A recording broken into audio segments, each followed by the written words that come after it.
Welcome back to my YouTube channel. स्वागत है आपका मेरे एक नए वीडियो में, जहाँ आज हम बनाने वाले एक प्यारी सी श्री राधा रमन जी की मूर्ति, और वो भी मिट्टी से। तो सबसे पहले मैंने पूजा करके भगवान का आशीर्वाद ले लिया, क्योंकि भाई वो सबसे ज़्यादा ज़रूरी है। वैसे देखो, मुझे कुछ परफेक्ट तो बनाना नहीं आता, तो भी हम ट्राई करेंगे। तो करते हैं स्टार्ट। एक बार श्री गोपाल भट्ट गोस्वामी जी के सपने में श्री कृष्ण ने दर्शन दिए और कहा, अगर तुम मेरे दर्शन करना चाहते हो तो तुम नेपाल जाओ।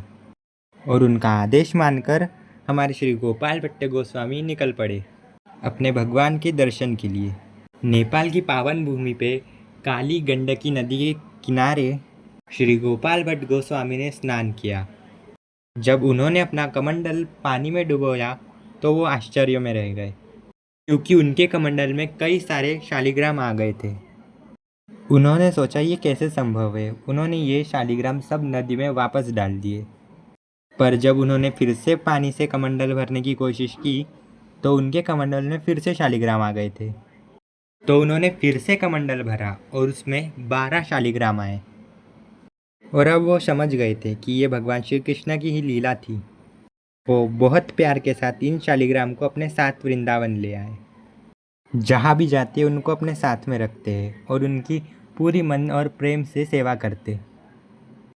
एक दिन वृंदावन में एक धनी सेठ उनके दर्शन के लिए आए।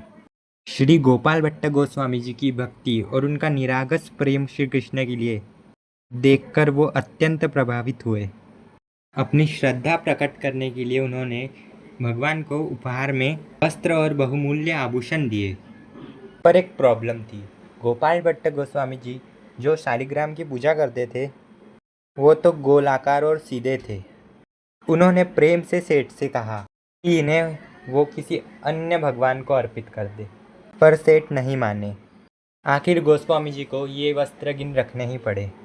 पर उस दिन उनके हृदय में एक गहरी वेदना उठी। वो याद करने लगे, जब भगवान अपने भक्त के लिए खंबे से प्रकट हुए थे, वो भी अपनी भक्त की रक्षा के लिए। खंबे से प्रकट होकर उन्होंने अपने भक्त के लिए नरसिंह रूप में अवतार लिया था। उसी वक्त उनके हृदय से एक प्रार्थना उठी अपने भगवान के लिए कि हे प्रभु, आप कितने कृपालु हैं। अपने भक्त के लिए खंबे से प्रकट हुए थे आप अपने भक्तों की हर एक इच्छा पूर्ण करते हैं। काश मैं भी आपकी सेवा कर पाता, वो भी आपके एक दिव्य स्वरूप में। आपके चरण कमल, आपके हस्त कमल, आपकी वो प्यारी मुस्कान और आपकी कमल जैसी करुणामयी आंखें। अगर आप भी इस रूप में मेरे सामने होते तो आज मैं ये वस्त्र आपको पहना सकता और कितने प्रेम से और कितने मन से आपका श्रृंगार कर पाता। और इतना कह के वो शाम की पूजा करने लगे। उन्होंने अपने शालिग्राम की पूजा की, उन्हें भोग लगाया और उनकी आरती की। उन्होंने पूरे प्रेम से और पूरे भाव से अपने शालिग्राम को विश्राम दिया। उन्होंने पूरे आदर पूर्वक उन्हें एक कपड़े से ढक दिया। तो स्नान करके वो लौटे, तब हुआ चमत्कार। वो हैरान रह गए। उन्होंने कपड़ा हटाया और देखा तो त्रिभंग मुद्रा में बांसुरी धारण किए स्वयं श्री कृष्ण प्रकट हुए थे। जैसे इनकी ये प्रतिमा एक छोटे बच्चे जैसी दिखती है। और यही नहीं, कभी कभी तो वो अपने छोटे छोटे प्यारे प्यारे दांत भी दिखाते हैं। और उनकी वो प्यारी सी मुस्कुराहट, वो अपने चेहरे पर हमेशा एक तेज और एक सुंदर सी स्माइल रखते हैं। आज कलयुग में उन्हें स्माइली कृष्णा के नाम से भी जाना जाता है, क्योंकि वो उनकी स्माइल इतनी क्यूट और इतनी प्यारी होती है, उन्हें देखकर कोई भी मोहित हो जाता है। तो कथा खत्म हो गई, पर हमारे श्री राधा रमन अभी तक नहीं बने। अभी तक मैं उनके चरण कमल ही बना रहा हूँ। वैसे इन्हें बनाना जितना आसान लग रहा था उतना आसान नहीं था मेरे लिए। सबसे ज़्यादा मुझे कई टाइम लगा है तो इनके पैर बनाने में टाइम लगा है। और ऐसा लग रहा था कि ये मेरे साथ भी शरारत कर रहे थे। मैं जब जब इनके पैर बनाने की कोशिश कर रहा था वो तब तक गिरते जा रहे थे। देखो, अभी भी वो सीधे से खड़े नहीं रह पा रहे हैं। ये लास्ट टाइम था, फिर वो हो गए थे खड़े। इन्हें बनाने के लिए मुझे प्रॉपर 3 घंटे तो लगे ही थे। और सपोर्ट के लिए मैंने अंदर थोड़ी बहुत लकड़ियाँ भी डाली है ताकि ये अच्छे से खड़े रह पाए। तो मैंने इन्हें पीछे से भी अच्छी तरह मिट्टी से कवर कर लिया था ताकि ये अच्छी तरह खड़े रहे। अगर ये आप ये वीडियो यहाँ तक देखते आए हैं तो पूरी देखते जाना और कमेंट में श्री राधा रमन लिखना ना भूलें और चैनल को सब्सक्राइब भी कर देना। और आपको पता है राधा रमन जी एकमात्र ऐसे विग्रह है जिनकी पीठ पर शालिग्राम शिला के एक प्राकृतिक चिन्ह दिखाई देते हैं। और इतना ही नहीं, उनके हाथों के नाखून तक स्पष्ट दिखते हैं। और कहा जाता है कि आज भी कलयुग में जी को आज भी जीवंत माना जाता है।